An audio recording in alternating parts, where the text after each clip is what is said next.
Lama tak tengok view macam ni kan. Dulu kita selalu lepak sini lepas kerja.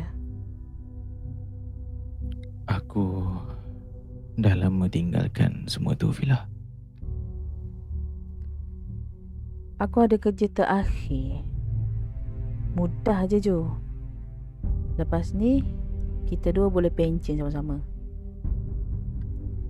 Tak ada kerja yang betul-betul terakhir dalam dunia kita ni. Kalau bukan dengan aku, kau nak habiskan hidup kau buat apa Jo? Maaf lah, Fila. Aku dah tak nak dah buat benda-benda macam ni.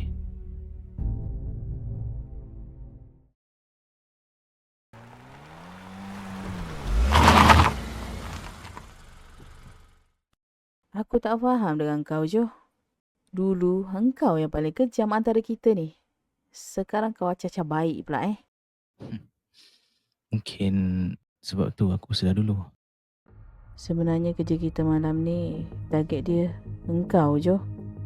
Sorry Jo, aku hanya diberi pilihan kau atau duit. Sial. Lepas tu kau pilih duit?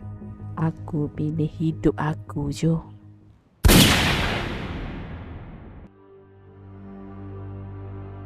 Kau kena ingat, setiap orang ada jalan dia sendiri.